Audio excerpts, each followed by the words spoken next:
Hi, this is Pam Greer, and you're listening to the American International Podcast. And I did so many great movies, and they supported me being a wild woman. Isaac Hayes is Truck Turner.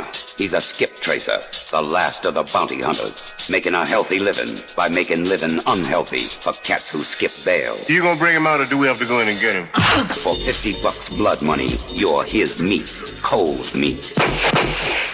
Truck Turner, when he's hottest, he's the coolest. Open your mouth one more time and I'm gonna kick your teeth down your throat. When he's baddest, he's the best. Tell him you've been hit by a truck. When he gets it on, the action takes off. Truck Turner. We're not talking about actors. We mean a real monster. I brought her back. She'll live and I'll get her another body. I know they're gonna catch me, but don't let anyone see me like that. Please, Doctor, help me! Biologically speaking, it's of primary importance that man should want to mate. Hey, that's... You don't get all your kicks from surfing, do you? We want to be free to ride our machines without being hassled by the man. And we want to get loaded. You think you're gonna make a slave of the world? I'll see you in hell first! The American International Podcast. Are you ready? Thanks for joining us for another episode of American International Podcast. I'm Jeff Markin. I'm Cheryl Lightfoot. And in this week's episode, we find ourselves hunting pimps and pushers in the seedy side of Los Angeles with Truck Turner from 1974. Truck Turner was directed by Jonathan Kaplan, from a screenplay by Michael Allin and Oscar Williams, and the story came from Jerry Wilkes. It was produced by Fred Weintraub and Paul Heller for Sequoia Pictures and distributed by AIP. Truck Turner stars Isaac Hayes as Mack Truck Turner, Yaphet Kotto as Harvard Blue, Alan Weeks as Jerry Barnes, Annazette Chase as Annie, Nichelle Nichols as Dorinda, Sam Laws as Nate Dinwiddie, Paul Harris as Gator, John Kramer as Desmond. It also stars Scatman Crothers as Duke, Dick Miller as Fogarty, Bob Harris as Snow, Jack Emil as Reno, Wendell Tucker as Wendell, Don McGowan as Garrity, and Stymie Beard as the prison guard. Truck Turner opens on the streets of Los Angeles with a construction and demolition montage. We see liquor stores and blood banks lining the streets. And while this is happening, we hear a rousing funk anthem, and the credits roll. As the credits continue, a fight breaks out in the streets. A cop car drives by and he stops to break it up. It's all part of the montage. Yep, there's construction workers, suits, and just daily life in downtown Los Angeles. But then we move to the seedier part of town, where there's trash everywhere and the sorts of businesses that exploit people who don't have much money, including bail bondsmen. There's a lot of those. As the montage continues, we see a man entering a phone booth to make a call. The man who's calling is Jerry. And then I guess the montage is over because we're at the other end of the phone call. We're in Truck Turner's apartment. His apartment is disgusting. There's trash everywhere. And a cat is rummaging through his clothes that he left lying on the floor. He's going to regret that later. It's an orange tabby cat. He's really cute. We see a calendar on the wall that says it's October of 1973, and the calendar is brought to you by Nate Dinwiddie, bail bondsman. The camera continues to pan through the apartment, and we see McDonald's and Dinah's fried chicken wrappers. And in bed is a still asleep Truck Turner, who reaches for the phone. Jerry asks Truck if he's up yet. They've got a job to do. Jerry tells him that they're going to pick up Garrity, and Truck asks what's the hurry. He's in the stockade. Truck asks Jerry if he's got the authorization paper, and Jerry says it's all good. Jerry tells Truck to not go back to sleep and to pick him up at the address that they prearranged. So Truck gets up and gets dressed while apologizing to the cat that he forgot to feed him last night. The cat's name is Francis. But he takes back that apology when he discovers that Francis has pissed on his shirt, and it had been his last clean one. Well, he probably didn't clean out the litter box either, so that's on him. I don't know how clean it was. It was laying on the floor. I guess it was bachelor clean. He swats the cat off the dresser, and then he takes the cat outside, saying that he can't wait for Annie to return so that she can take care of her kitty. Yeah, those are his words. Those are my words. Call the kitty. Her kitty cat. By now, Truck has picked up Jerry, and he's riding shotgun and telling Truck to slow down. Jerry says that he'll never let Truck drive his car. Then he notices the pong of urine about Truck's person and calls him out on it. Truck says he ain't no slob, and Jerry says he never was a slob. He just smells bad. He's unclean. Truck asks Jerry why Jerry's wife doesn't like him. Jerry says it's because she's middle class and Truck is a gross son of a bitch. Now we're at the destination. It's Briggs Air Force Base. The guards stop Truck's car to see what he's about. And Truck says he's got a warrant to pick up a pervert named Garrity. Then he asks the guard if his name's Garrity. There's two guards there, and one of them offers to call the major, but the other one decides to be a racist asshole and questions Truck and Jerry's warrant for Garrity's arrest. Truck says that he's going in whether they open the gate or not. And when the answer turns out to be not, he makes good on his promise and crashes through the wooden gate. Are you crazy? Jerry says, but Truck says he needs a new tire. Left rear, he says, looking into his rear view. One of the guards takes a shot and hits that left rear tire, so Truck's a happy man. And in the next scene, we see the two guards having to change that tire. One guard is just standing there saying, "Told you so," and the racist one is the one changing the tire. So a little bit of justice there. The one guard says, "You should have let me call the major." But the racist one says that they did what they were supposed to do, which was stopping them. So in the next scene, Truck and Jerry are meeting with the major. And this is an actor I recognized. The actor's name is James Milholland. And he played the hotel manager on the pilot episode of The Brady Bunch when everybody went on the honeymoon. I remember seeing that. But in this instance, he's playing a less comedic character. The major is telling Truck and Jerry that Garrity's a good man. He's been wounded twice in combat, though he does spend a lot of his time in the brig. The major asks Truck if he knows the hell of serving in combat. Truck quips that no, he couldn't go. He was gay. And now we know his name. Major Peters is not amused. "This is a military base," he says. Truck says that Garrity had molested a 13-year-old girl, and he's got to face the consequences. The major hems and haws and says that these things take time, but Truck isn't having it. Though Jerry advises restraint, Truck threatens to go to the papers to let them know that the military is harboring a child molester. This renders the major speechless for a second. Yeah, not too long. The major picks up the phone, makes a call, and tells them to deliver Garrity in civvies. Truck thanks the major for the call and for the new tire. So now Garrity is cuffed in the back of Truck's car, which is stopped at an empty field. Truck is standing nearby with his back turned, obviously taking a leak. And Garrity is played by Don McGowan, who played Mr. Train in Tarzan and the Valley of Gold. Oh yeah, we saw that one. And we'll see him again in Guns of the Black Witch. Garrity's in the backseat, spouting more racist filth about Truck and Jerry. Truck threatens to kick his teeth down his throat. Garrity says, "Oh, you're a big man while I've got handcuffs on." Then we cut to a fight and beating. Yeah, I guess he's proving he's a big man without the handcuffs. Goes on for a short while, and then in the next shot, we see Truck and Jerry driving back on the streets with Garrity's feet propped up from the back seat. "Did you have to beat him so bad?" asks Jerry. "He had it coming," replies Truck. Yep. So after dropping off Garrity at the jailhouse, Truck and Jerry stop to chat with Stymie, the jail guard. From the Little Rascals. Truck asks the guard for a pass so that he can see Annie. The guard calls it in, and a pass is granted, giving Truck 2 minutes, but he has to leave his cannon at the desk. Alone with Jerry, the guard asks him about his grouchy old lady. "Hey man, that's my wife," Jerry says. He's always defending his wife. Truck goes into the women's wing of the jail. The prisoners are all lined up at their doors with their hands hanging out through the bars, and they hoot and holler as Truck walks past. He stops at Annie's cell, and she asks what's wrong. Something must be wrong because he's here. He says nothing, and he reaches for her face and kisses her. Aww. And he asks how she's holding up. Annie says she's doing the time, but it ain't doing her. Then she asks if, when she gets out, she and Truck could go someplace. Truck doesn't answer. He only says he'll see her tomorrow. Then Truck is escorted out. On the street, Jerry tells Truck that the guard called his old lady a jive-ass broad. "Where's the lie?" asks Truck, in so many words. Jerry recommends that Truck buy himself some company of the Lady of the Night variety. Truck says the last time he listened to Jerry, they put penicillin in his ass. "Everyone gets it once," says Jerry. "Or twice," says Truck. And Truck says that Annie's getting out tomorrow, and he can't wait. Jerry asks why she got busted anyway. Why have they never talked about this before? I know, she's practically done her time. Truck says that she boosted a television. "Was it worth 30 days?" asks Jerry. "It was the judge who gave her 30 days, not me," says Truck.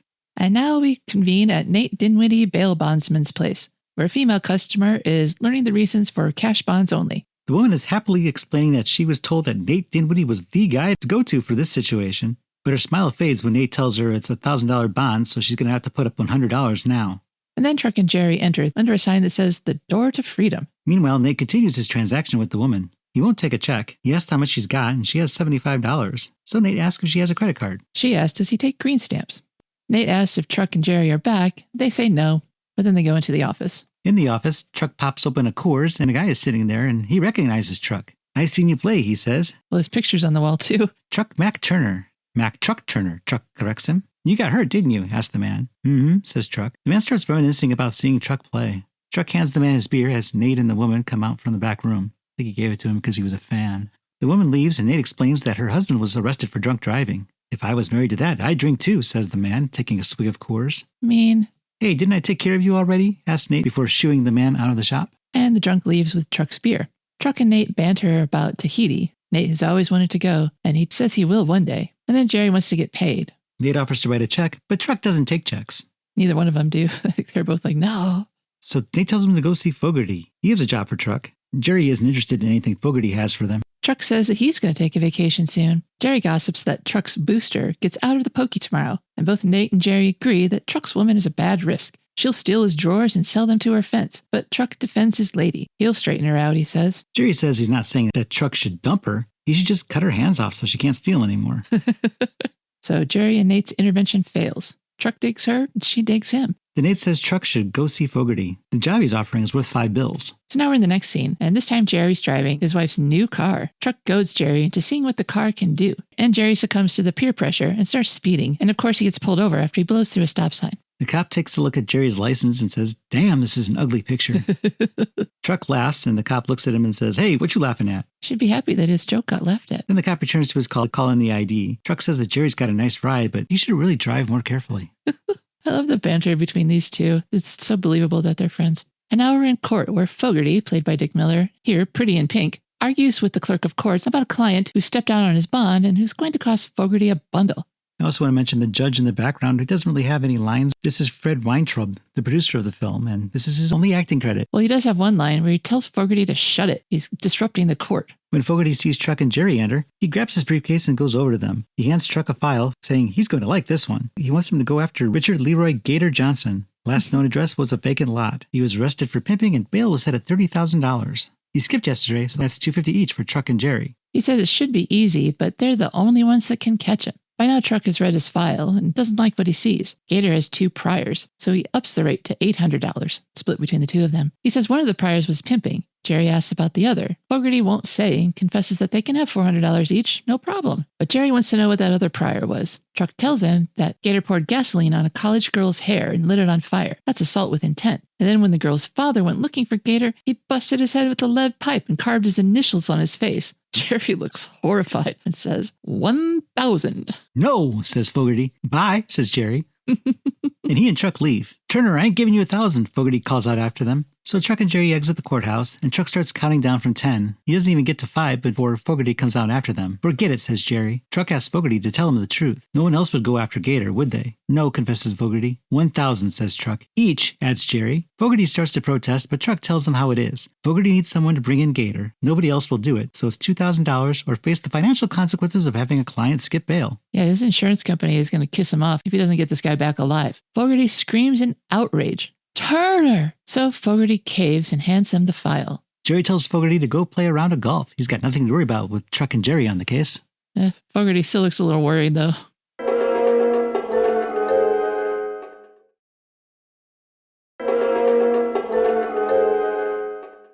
So the first stop in tracking down Gator is, of course, a hair salon. Yeah, they're at the beauty parlor. It's spot day for the whorehouse. Truck says they're there to look at the hens, because that's where you go when you're looking for the rooster. A woman in the salon sees Truck and loudly exclaims, "Look at this piece of chocolate cake." And another woman tells everyone to calm down. Truck goes to this woman and asks if she's Dorinda. "Who wants to know?" she snaps. Truck says that it must be him because he's the one asking, and all the hens cackle in amusement. And Dorinda has to shush them again. Dorinda says that Truck doesn't look like the cops, but he smells like trouble. He says he bets that she's more than capable of handling any trouble. She smiles a little, and then he adds a compliment on her appearance. It is Nichelle Nichols, after all. She's beautiful. She accepts it, and then Truck asks where Gator is. Dorinda plays dumb. "Gator who?" Truck says that he owes Gator some bread. Dorinda says he can give it to her and she can pass it on to Gator the next time she sees him. She stands to face him. She demands that one of her ladies sign for the bill. Then she leaves, but Truck follows her outside. He asks again, "Where's Gator?" "In Alaska, hunting polar bears," she says. So she's not going to be helpful. She says she knows who Truck is and says she hopes he does run into Gator so Gator can cut his throat. She says she'll tell Gator that Truck is looking for him and calls him a bounty-hunting son of a bitch. Jerry ambles up and says, "You didn't get shit from her." And Truck says, "That's part of the bouncing ball." So Dorinda goes around a corner. She's waiting for something. She's waiting for Truck to go away. Jerry is standing nearby and he's folding and unfolding a newspaper, watching Dorinda, trying to look inconspicuous. And we see Truck's car pulling up at a corner and waiting. And as Jerry's standing there on the curb, a big pink car pulls up. We see that Gator is driving, and we recognize him from his mugshot from Fogarty's file. And I have to say, this is the most pathetic pimpmobile I've ever seen. Well, what makes a good pimpmobile? It's not exactly pimped out. It's just pink. It looks like Dick Miller's coat. Dorinda leans in, and he pushes her away, probably because she just told him that Truck is after him. And then Gator takes off. Truck pulls around to pick up Jerry. There's no time to open and close doors in these situations, so Jerry jumps in through the sunroof. And Dorinda flips him off as they take off in pursuit. And then we get an extended car chase. Yay. In this chase, Gator is sideswiped by another car, which pushes him up onto the sidewalk. But Gator keeps going. He's careening through town, hitting every imaginable object. A barrel, a cart of flowers, a guy pushing a buggy full of bagels. Why bagels? Why would you transport them like that? Yeah, in a baby buggy. And why would you need 100 bagels? I was thinking of that scene from Speed where they hit the woman with the baby buggy, but it's full of cans. Cans. It was just cans. But this was bagels, which is infinitely more funny. Anyway, Gator makes it back onto the street, and people flip him off as he passes them, and Chuck and Jerry are right behind him. They're trying to keep from hitting anything with their car, or Jerry's wife's car. Gator drives through an intersection and swerves to avoid an oncoming car, and the quick motion causes his rear driver's side door to fall off its hinges. It had been hanging since he was first sideswiped. And I did notice it was actually missing in a prior shot, but it reappeared again for those looking for continuity. You won't find it. He narrowly avoids hitting a truck, and instead another car T-bones his passenger side. So he's blocked in, he backs into the car behind him, then goes around the truck. And he drives to the water treatment plant. He crashes through the gate, which takes off his rear passenger door, so at least both sides match now. Then Gator rolls out of the car as it goes over a hill and exploding as it falls. When you say hill, this is a very short hill. This is when you could walk down in about 2 seconds. But yeah, it blows up real good. It's not a cliff. No. So now Gator's on foot, running across the water. What do you call those? There's walkways over the water as it flows from the treatment plant. And he's running across those. And Truck and Jerry get out of their car and chase him into the water treatment facility. But unfortunately, Gator easily outsmarts them inside there. Yeah, he doubles back and heads back for Truck and Jerry's car. Which they must have left the keys in the ignition. How stupid. Truck and Jerry commandeer a utility truck at gunpoint, forcing the driver to follow Jerry's wife's car. Truck points his gun. Watch out for the trunk, says Jerry. Truck shoots and hits Jerry's wife's car's radiator, forcing Gator to jump from the car and run into a dive called the Skipper Inn. He pulls out a wad of cash and says he's got $50 for every man there if they keep 2 punks from getting in. He tells him to send him to Boot Hill, and then Gator runs out the back. Truck and Jerry leave the traumatized construction worker and follow Gator into the bar. Truck goes in, and Jerry heads around to the back. As soon as Truck walks inside, he's sucker punched. There's a whole crowd of men working for their $50. In the back, Jerry sees Gator running away, but he hears the commotion from inside, so Jerry goes inside to help Truck. When he enters the Skipper Inn, he finds himself in the middle of a brawl. Finally, Truck pulls on his gun and shoots the ceiling, and that effectively ends the fight. "He said you guys was punks," complains one of the bloody men. "We are," says Truck. Then he continues telling everyone to drop their pants, and if anyone asks what happened, tell him you've been hit by a truck. Mack Truck Turner. Then he punches an unfortunate delivery man who comes in at the wrong moment. And now we're in the kitchen of some restaurant. It doesn't look like it goes with the Skipper Inn, but who knows? The director, Jonathan Kaplan, stands in the background wearing a chef's hat. I'm pretty sure there's no chefs at the Skipper Inn. Truck says they may have to waste that pimp Gator. Jerry is more worried about his wife's car, though. Truck says it's just the radiator and it'll be ready tomorrow. And then Truck takes Jerry to meet royalty. They're going to visit Duke, another pimp. They're at some big plantation-style house, and Truck introduces Jerry to Duke. Afterwards, Jerry's to go mingle with the girls. Truck flirts with some of the ladies present as Jerry goes off to talk to some of the other women. And Truck and Duke exchange pleasantries. And then Truck says that he wants Gator. Duke says that Gator's a bad guy. A dog among pimps. And Duke tells him to watch out, or he'll get caught in the crossfire. There's a hustler named Blue, who is also gunning for Gator. Duke says that Blue has been trying to start to make a name for himself in the local scene, pimping, gambling, etc. All the vices. It seems Gator had taken a girl from Blue's stable named Stalingrad Cruz. And now there's a pimp civil war brewing. Truck asks where he can find Gator. Then I guess we go to that location, where Jerry and Truck are staking out an alley. There's no sign of Gator, though. Then a bum ambles onto the scene and starts sifting through some of the trash cans in the alley. This badly dressed bum is Richard Selzer, who is better known as Mr. Blackwell, who would issue the Hollywood 10 Worst and Best Dressed lists every year. I believe this was an inside joke of sorts. Truck and Jerry accost him and ask for information on the tenants, particularly apartment 1309. The wino tells him that's privileged information, for a lawyer or something. Jerry shoves a bill into the wino's hand. "I'm a priest," he says. Now that they've paid, they want to know about the trash in the can from 1309. The wino says that 1309's trash is full of candy wrappers. Truck and Jerry look at each other. "Dope," they say.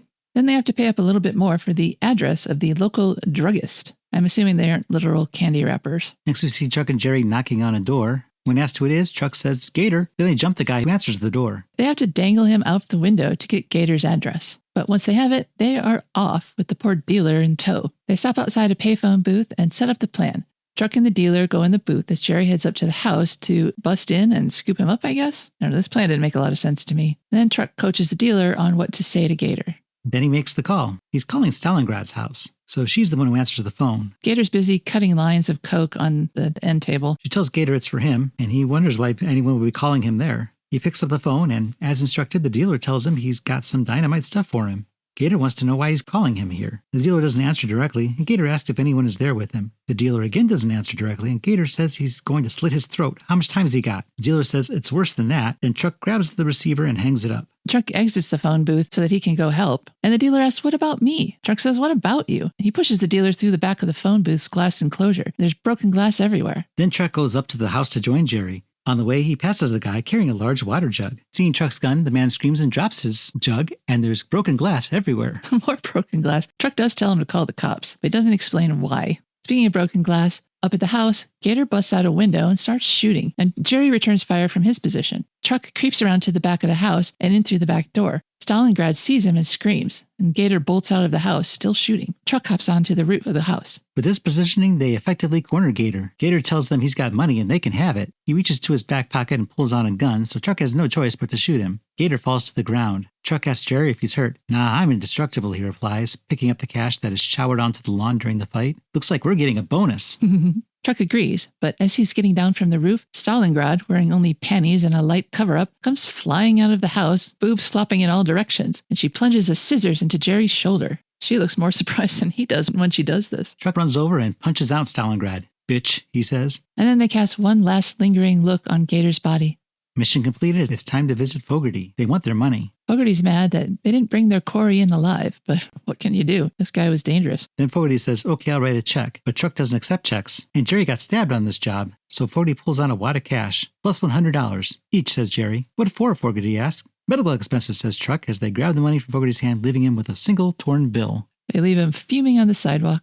Now we're in a bar where Truck and Jerry have drunk themselves shit-faced. Jerry thought Gator was going to blow him back to the Last Supper, he says. He comments that he's getting old. Too old for this shit, maybe. He might have to give up this job. And rob a bank, asks Truck. Or steal televisions, snipes Jerry. Then Truck remembers he was supposed to pick up Annie when she was released from jail today. Oops. A lot going on. So, not entirely sober, he drives over to a bus stop outside of the prison gates, where Annie is sitting on a bench, not happy. He kind of waves and says, hey, you know my name? Annie asks. Sorry I'm late, but I had to cash a check, Truck says. Could have at least brought flowers. I've got some beer, he offers. Flowers, 6-pack of Schlitz. What's the difference? She gets into the car and she asks about Francis, and Truck says he's fine. But she's not ready to forgive him just yet. He was supposed to meet her, and she spent 30 days in the can, and he only visited her 5 times. 6, he corrects her. And now you want to give me some beer and screw me, she snipes. Okay, says Truck. We'll stop and get something to eat first. She asks him to tell her that he loves her. He says, I do, baby. Can't you tell? Yeah, she can smell it on his breath, she says. So they return to their apartment with a box of fried chicken, while an Isaac Hayes love song plays on the soundtrack. Aw. Annie eats fried chicken while Truck rubs her thighs. She gets about 2 bites of one drumstick, and then it's time for some lovin'. He takes the chicken from her hand and kisses her as Francis looks on.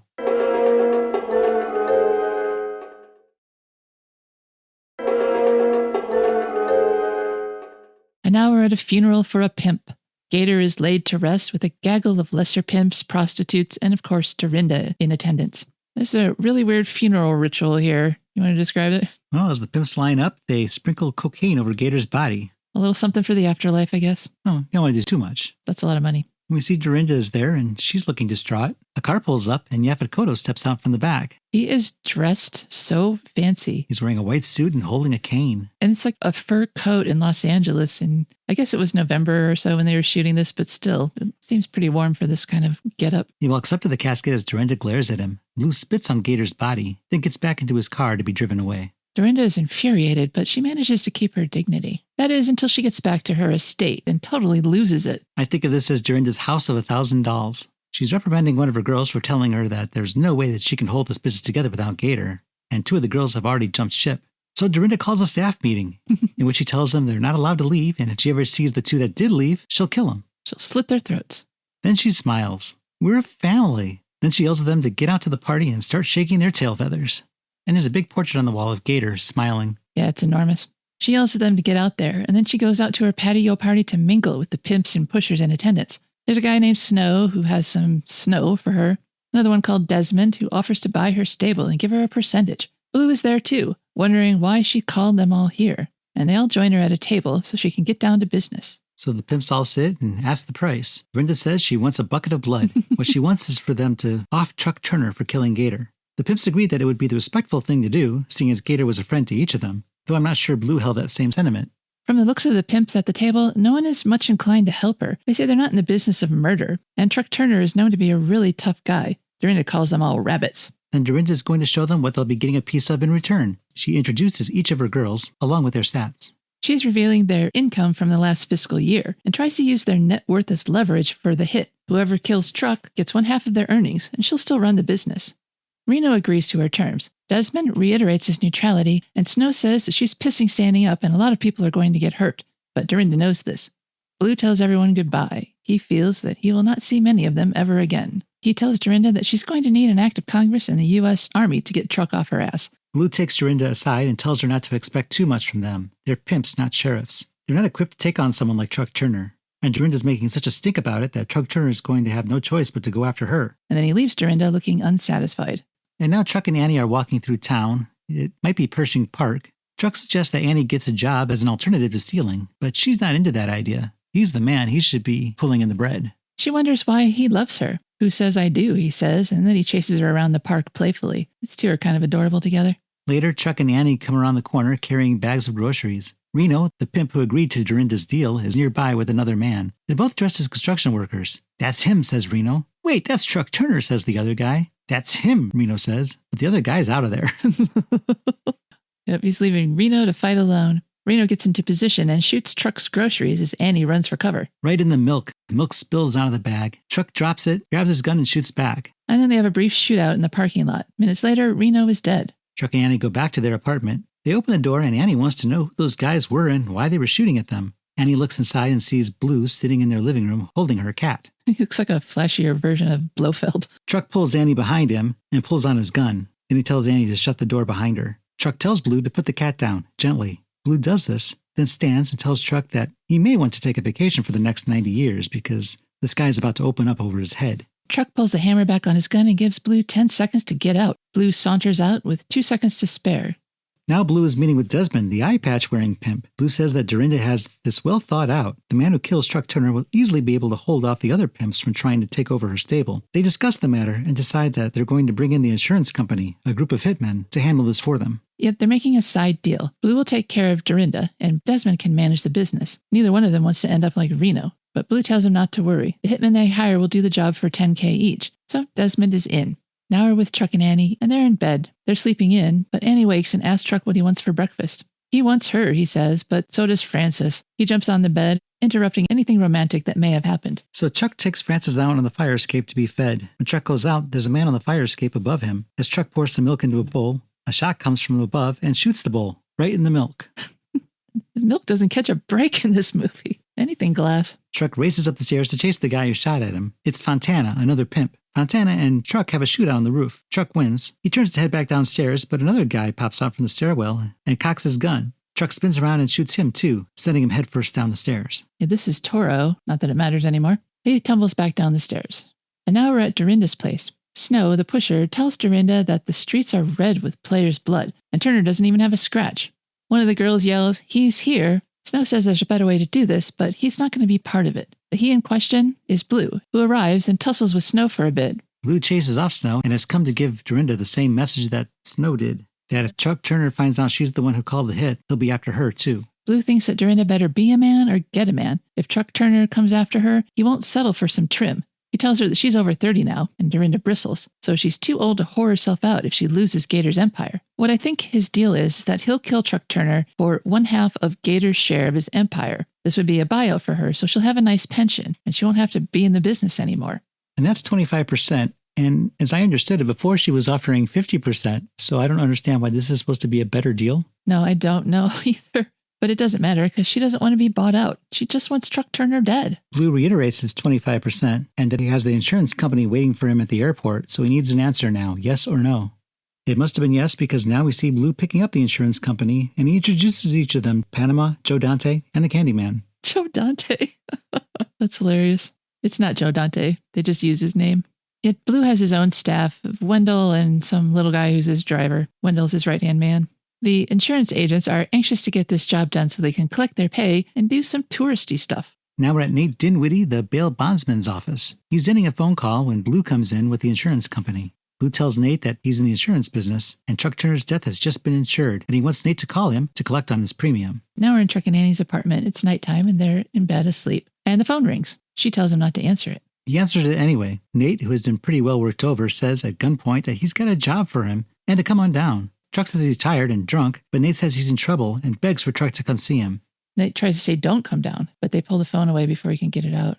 Truck hangs up, turns on the light, and calls Jerry. He tells Jerry that Nate needs something, and he asks Jerry to go down to see what he wants. Truck will meet him later, after he's sobered up. This was funny because Jerry's got his wife wrapped around him, and she never wakes the whole time. He turns on the light, he takes the phone call. It's funny. So Jerry heads down to the bail bond office. Inside, we see that Nate has been hurt really badly. He's still sitting at the desk, but his face is a bloody pulp. As Jerry approaches the door, all three members of the insurance company pop out and spray Jerry with bullets. As Jerry lies on the ground, bleeding and dying, Blue and the insurance company go out to inspect the work. "You got the wrong guy," says Blue. "Then who is he?" asks Joe Dante. "More bait," replies Blue. Then he raises his gun and puts Jerry out of his misery. Now we're at Desmond's place, where he's scolding the insurance company for plugging the wrong guy. They ask if they were supposed to check his driver's license first. "No," snaps Desmond. "Just earn your $20,000. Blue says that now Truck will be gunning for them, especially Desmond, and wants Desmond to lead Truck there to Desmond's place. Desmond doesn't want Turner breathing down his neck, but Blue overrules him. They're going to do it his way. Truck and Annie are at the hospital to visit Nate. Nate's covered with bandages and lucky to be alive. He says he didn't want to call and he's sorry that they killed Jerry. Truck asks who did it, and Nate tells him it was some guy named Blue. Truck and Annie go to leave, and Nate asks Annie to take care of Truck. Still in the hospital, Truck sends Annie out to wait in the car while he speaks to the detective on the case. The detective wants to know who did this to Nate. Truck says he doesn't know, but whoever it is, he's going to get him. Cop says that that's his job. Truck can catch him if he jumps bail, and that Truck better not do anything to lose his license to carry. Plus, he needs to look out for himself. The cop says that he'll keep a guard on Nate's door, just in case. Then Truck and Annie return home and find that their apartment has been ransacked, and Francis apparently had nothing to do with it. Because the poor cat has been strung up by his neck in the kitchen. This is the second movie that we've had to look at a cat hung for the crimes of others. Annie gasps, and Truck pulls her outside to the car. It's not safe to stay here. As they drive off, a couple members of the insurance company watch from around the corner. And now we're at a bar with Truck and Annie, who's bemoaning their situation. Truck demands that Annie go to her mother's, but she refuses.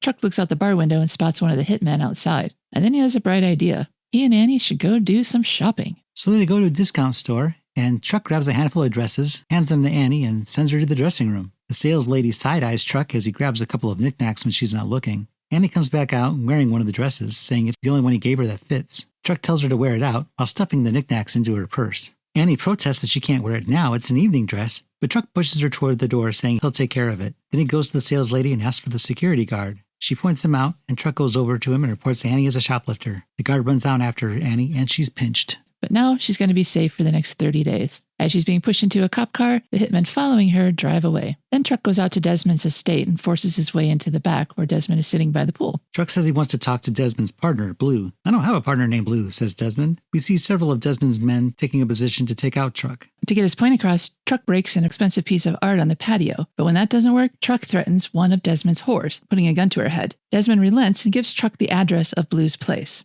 which is being guarded by the insurance guys as Truck approaches, shotgun at the ready. Truck sneaks up to one of them, but he's spotted by the others and they all go after him. As competent as they allegedly are, they all miss and Truck shoots them each one by one. Joe Dante, Panama, and then the Candyman. Easy peasy. Then Truck returns to the hospital to visit Nate. One of Blue's men, Wendell, dressed as a doctor, sees Truck and makes a phone call. Truck's brought flowers. Truck gets an update from the doctor and asks if Nate knows about his eye. The doctor says yes. Truck goes over to Nate's bedside and tells him that he's gotten the hitmen. He canceled the insurance policy. But he has yet to get the instigator. Then he hands Nate a gun, telling him he might need it. Just then Blue rushes into the room with his remaining men and a shootout ensues. And there's a lot of collateral damage. Even Nate fires back. Yeah, they run all through the hospital. They even enter an operating room and disrupt the sterile field. And they're shooting at each other the whole time. Blue finds a young kid and takes him hostage. He's in the hallway yelling for Truck to come out. Truck peeks out but ducks back in when Blue takes a shot at him. Blue runs to the elevator, still carrying that kid. Truck races down the stairs. Then Truck shoots Blue in the leg and the little boy is able to escape. Blue stumbles outside where Truck hits him with another shot. And then Blue takes an ostentatiously long time to actually die. He continues walking toward his car. He gets in and blood pours from his mouth. He falls forward on the steering wheel, activating the horn. Coughing up gobs of blood the whole time. And now we're at Dorinda's, where she's in full bitch mode with her whores when Truck arrives. He deals directly with Dorinda, pushing her into her bedroom. He starts ransacking her closet like he's helping her pack to go away. She reaches into a drawer. He warns her not to go for that piece unless she wants permanent air conditioning. Dorinda says she knows Chuck would never shoot a woman. She pulls a gun from the drawer and fires, but Chuck whirls around and shoots back. And better, Dorinda lies back on the bed with a hole in her stomach. Wow, we're almost to the end. Annie has gotten released from jail and Chuck is already there waiting at the bus stop for her. But Annie doesn't want to see him. You mad? He asks. What do you think? She says. Chuck explains that he had to do it. They were going to try to get to him through her, and he didn't want to see her splattered all over the street. He motions to his back seat with their boxes of all her things, packed so they can go away. I guess he doesn't believe in luggage. He says he loves her, but Annie is unmoved until he picks up a kitten from the seat and holds it up. He got her another pisser. Oh, give him to me, says Annie, as all is forgiven, and the two of them drive out of Los Angeles while the end credits roll. If we see city scenes, Truck's theme plays, and that's the end.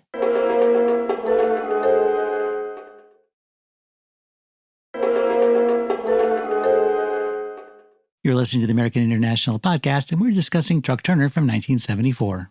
According to a November 1973 Hollywood Reporter brief, principal photography was set to begin on November 11th, 1973 in Los Angeles. Filming took place at various LA locations with no studio location listed in IMDb. Filming wrapped in December. Story writer Lee Chapman is credited on screen under the pseudonym Jerry Wilkes. As reported in a June 26, 1974 Daily Variety news item, which also noted that, although Chapman wrote the initial draft of the screenplay, her work was significantly altered, prompting the writer to seek the removal of the original credit as screenwriter and to use a pseudonym. After an arbitration, the Writers Guild of America West ruled in Chapman's favor. Chapman told Stephen Bowie in an interview for his Dispatches from the Vast Wasteland blog how the script she wrote morphed into Truck Turner. I wrote a script about a Caucasian bounty hunter. I remember going into the office and, with my usual insouciance, arrogance, announced that I wasn't going to do any freebie rewrites. The response? That's okay. He doesn't want you on the project anyway. Pretty funny. And then it became a blaxploitation film about pimps and whores, right? I don't think any of that was in my script, and I'm not sure why I even received a story credit. I used Jerry Wilkes as a pseudonym. In an interview published in the book Blaxploitation Cinema, the Essential Reference Guide, director Jonathan Kaplan said he became involved with Truck Turner because producer Larry Gordon had seen my film The Slams and hired me to do something similar for his company, American International Pictures. When I was first given the project, the studio was thinking about using either Lee Marvin, Ernest Borgnine, or Robert Mitchum in the lead role. But then I got a call from Larry telling me I'd be making the picture with Isaac Hayes. I said that's quite a switch from Robert Mitchum. In the same interview, Kaplan said AIP had ulterior motives for choosing Hayes. Quote, at the time, Ike had made an incredible splash with the Shaft soundtrack album. Along with his fantastic score, everyone remembered his sensational performance of the song on the Academy Awards show. So AIP thought they could exploit that popularity and make him an actor. What they really wanted was for him to do the film's music. He wanted to do some acting, so they threw the acting in to sweeten the deal. In November of 1973, AIP announced that Isaac Hayes would star in and compose the music for Truck Turner. In Marilyn Beck's From Hollywood column, published January 1st, 1974, she wrote that while Hayes was working on the Truck Turner soundtrack, he was also under a 2-week deadline to compose the score for Two Tough Guys for director Dino De Laurentiis, which he also starred in. A blurb published in April of 1974 announced that Hayes was scoring the film at Burbank Studios. In yet another article, this one published in June of 74, Kurt Lassen reported that Hayes had just gotten back from Memphis where he put the finishing touches on the soundtrack album. You have to make changes, Hayes said, because sometimes what works well in the film has to be slightly revised in order to make a good album. I've got a good feeling about this one.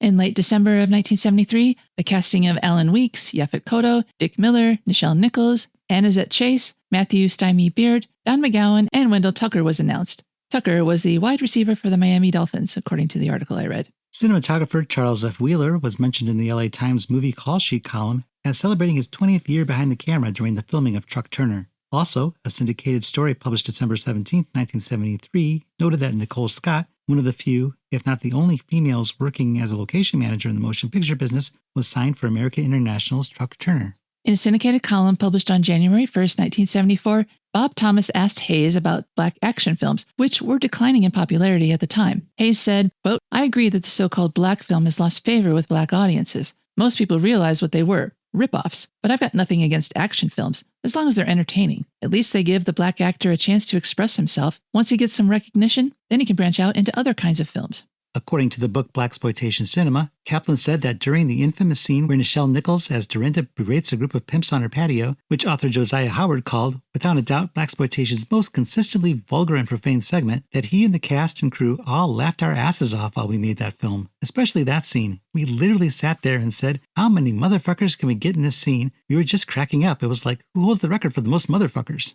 Truck Turner was released as a sneak preview on June 7th, 1974, on a bill with Foxy Brown in Columbia, South Carolina. A week later, it debuted in Memphis, Chicago, and South Bend, Indiana, where I'm from. It opened nationwide on June 26, paired with Sugar Hill in some markets, Black Caesar, Slaughter's Big Ripoff, or Hell Up in Harlem in others. The AIP Press Book recommended theater owners stage an Isaac Hayes lookalike contest to spark engagement with Truck Turner's release, and to hold a contest awarding tickets to the entrants who could make the most words from the letters in Yaphet Kotto's name. They also suggested creating a weapons and firearms display in the lobby, in a glass case of course, and creating a tie-in with local bail bondsmen, or to draft onto the continuing fame of Isaac Hayes' Oscar-winning hit theme from Shaft to boost interest in Truck Turner and the music he wrote for the film. AIP also created a special International Bail Bond News tabloid insert with an article purportedly written by Mack Truck Turner as part of the press kit to be used as a publicity tool. Taglines for Truck Turner include, he's a skip tracer, the last of the bounty hunters. If he gets you, you're cold meat. If you get him, you get his stable. And that ain't cold at all. If you jump bail, you're his meat. Cold cuts. Living on blood money and borrowed time. In 5 minutes, the sun goes down on the ghetto, and 5 guns are betting that Truck Turner goes with it. And wow, a couple of those don't go with the movie at all. According to Samuel Z. Arkoff's autobiography, Truck Turner grossed $2.23 million domestically. Kevin Thomas in the Los Angeles Times said in his review, quote, Director Jonathan Kaplan and the astonishingly mobile camera work of Charles F. Wheeler plunged the viewer so headlong into the chaotic world they have created on film, using Los Angeles locales, that Truck Turner always seems credible, even at its most patently fantastic. This AIP release may be a typically bone-crushing bloodbath with strong language to match, but it's successfully surreal. Hayes here is relaxed, likable, and most importantly, convincingly larger than life when the situation calls for it.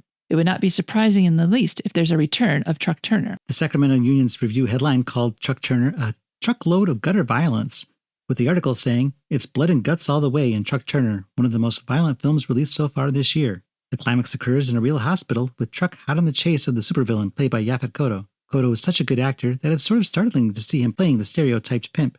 The reviewer did say that while the subject matter of the movie is subterranean, socially speaking, the production qualities are quite good.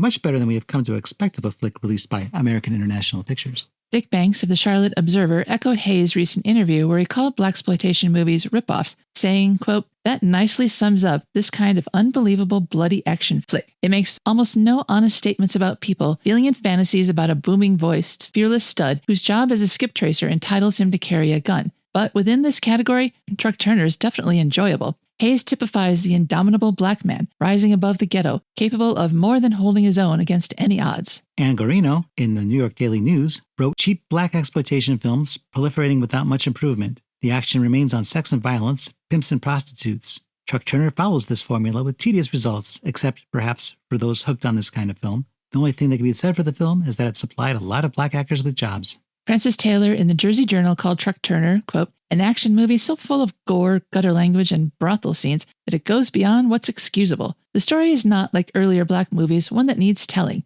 Truck Turner is simply a schlock job. The objective seems to include more 3- and 4-letter words, more half-naked bosoms, and more head crackings than any previous black action movie. The preview blurb in the Florida Times-Union said, Isaac Hayes' physique, acting ability, and musical talent are all very much in evidence in his title role film, Truck Turner. There's action aplenty and more blood than most of us can stomach. The original score provides an effective counterpoint to the action. Ted Marr of the Oregonian wrote, quote, of its kind, Truck Turner is not bad. Hayes appears to be a mighty big guy and he bashes and shoots his way through baddies. Interesting thing is that he's really kind of a pussycat around his girlfriend. In many blaxploitation movies, women are merely conveniences drooling after the hero, ready when he is, discardable as a tissue after use. Turner actually goes to some pains to stay on the good side of his girlfriend. Susan Stark in the Detroit Free Press wrote, the sole reason for the existence of formalized action pictures like Truck Turner is to display the kind of brutish behavior that results in a lot of bogus blood spilled. Isaac Hayes, the musician, stars in this latest amusement for the least discriminating segment of the movie audience. Much occurs in the way of squished eyeballs, punched guts, and bloodied backs. Truck does have one claim to distinction, though. Foot by foot, it definitely contains more mention of the most common 4-letter word for sexual intercourse than any other like-minded movie to date. That's probably because the women in Truck are as foul-mouthed and inarticulate as the men. Edwin Howard in the Memphis Press Scimitar wrote, Isaac Hayes must want to be a movie star bad, because that's the kind of material he's willing to lend his name and talents to. And I am not using the word bad in its current slang upside-down meaning of terrific. Truck Turner, Hayes' first name above the title solo starring film, is one of the bloodiest and foulest mouth black exploitation films to come down the road in months, and not one single expletive that I can think of has been deleted from Black Moses' dialogue. But Michelle Lomax of the San Francisco Examiner enjoyed Hayes' performance in Truck Turner, which she called junk food for thought, saying Hayes is most likable, as well as charming, humorous, and apparently authoritative in everything he does, whether as a musician or an actor. He counts for much of what makes the movie good, but for more credit will go to the prime movers, the producing team of Fred Weintraub and Paul Heller. They are almost singular in their respect for the audience at which they aim. In 2004, Chris Gardner in The Hollywood Reporter wrote that Queen Latifah's production company, Flavor Unit Films, would remake Truck Turner. Chris Frisina would, quote, adapt and update the original script, and Queen Latifah would, quote, likely star in the project if all the pieces came together. But it seems the pieces never fell into place as no remake has happened to date.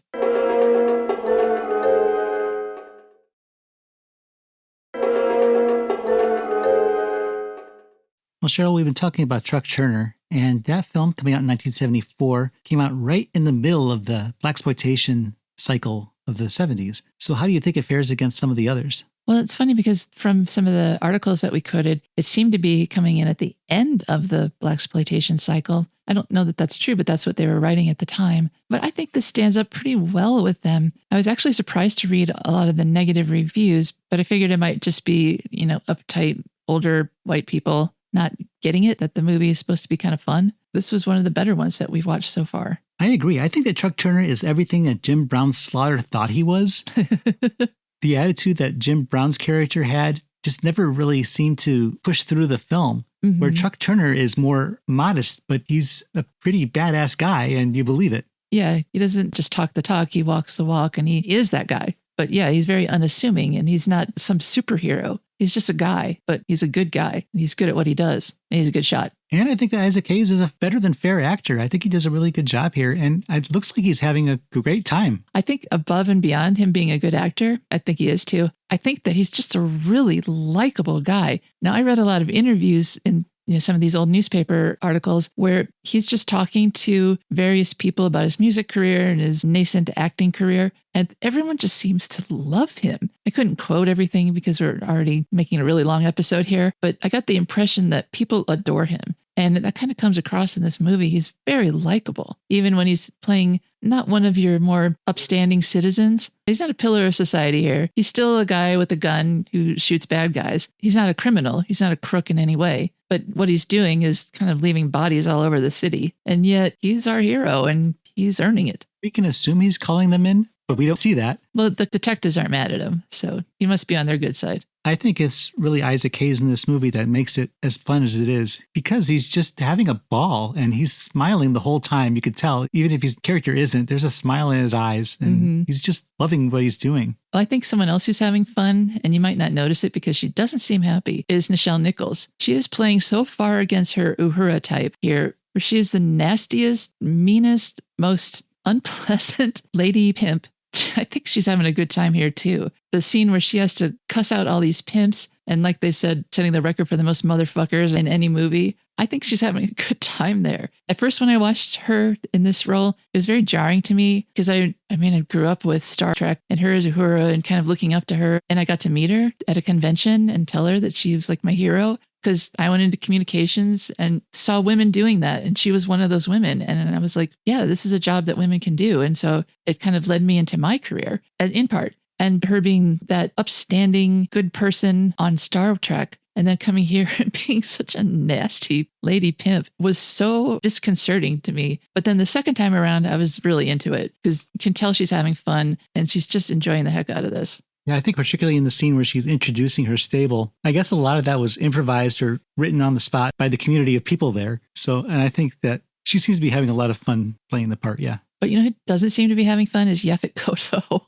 No, as I understand it, this was a job just for the money. He was going through a divorce and needed the money and took this part. Which is a shame because we saw him in The Monkey Hustle and I just loved him in that movie. No, Friday Foster is the one where he really shone. Yeah, that too. I love Yaphet Kotto. I was just thinking of The Monkey Hustle because that's a caper movie and he's having the best time doing this caper, the extremely low stakes caper. Here he's the real bad guy. Nothing redeeming about him. He's got no nuance. He's got no backstory. He's just this nasty pimp. There's nothing for him to really do except be there. And it's kind of a waste for him because he's a good actor. And to see him have to be the loser here, he's not good at what he does. He manages to kill Jerry, and that's it. Yeah, it brings Truck Turner up to a higher level by his presence, but it doesn't do anything for Yaphet Kotto. No, it's kind of a blot on his resume. I wouldn't say that, but... Well, I wouldn't call it the highlight of his... Oh, it's not this highlight. I mean, it's below average for him.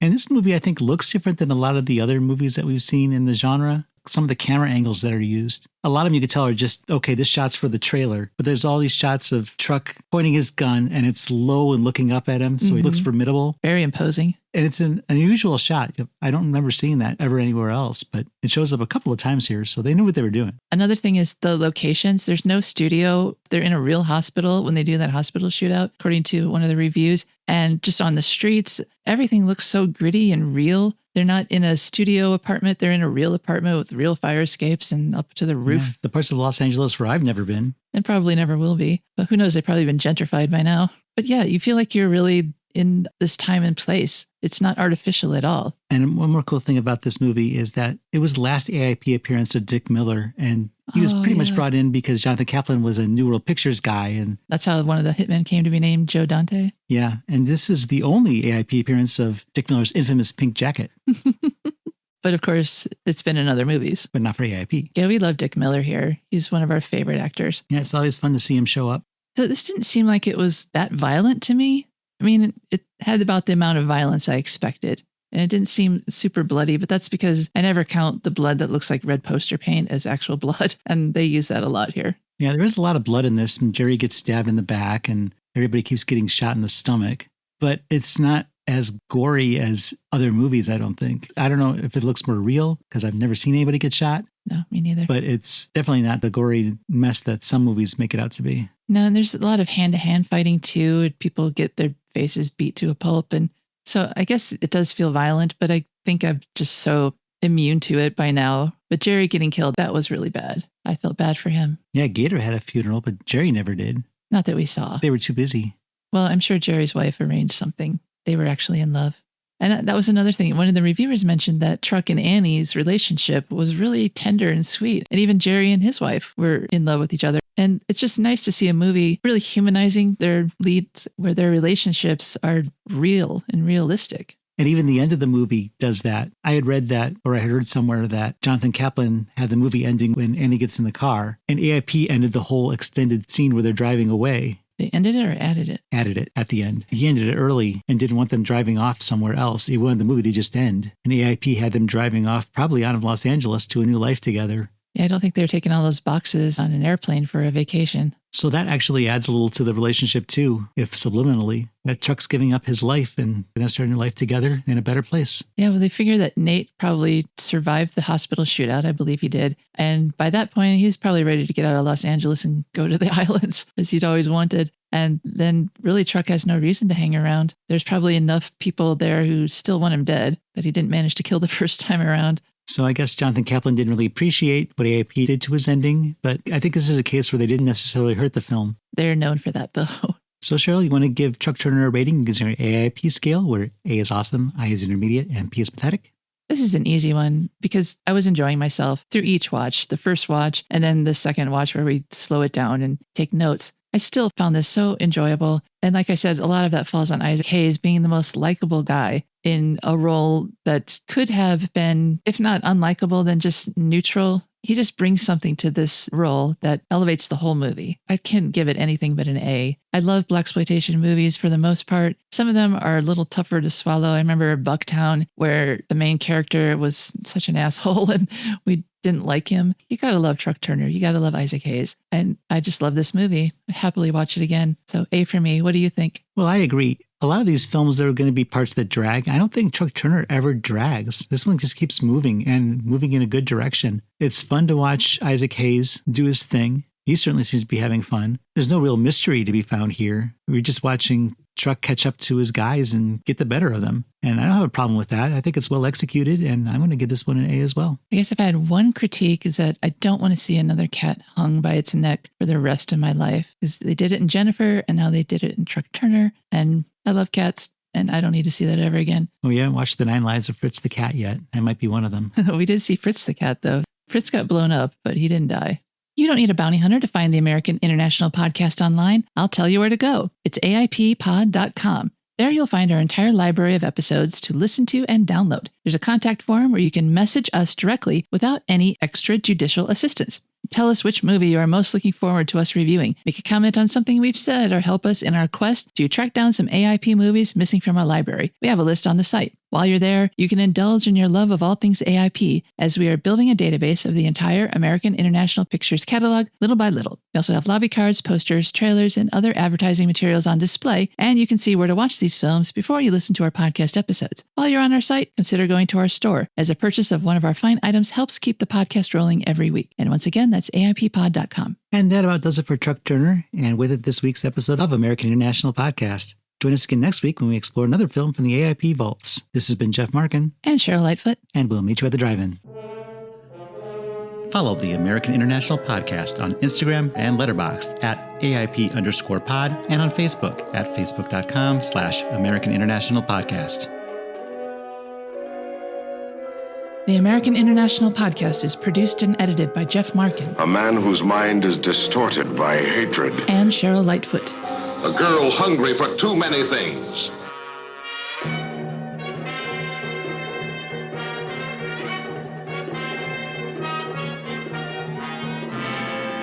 The American International Podcast is part of the Pop Culture Entertainment Network.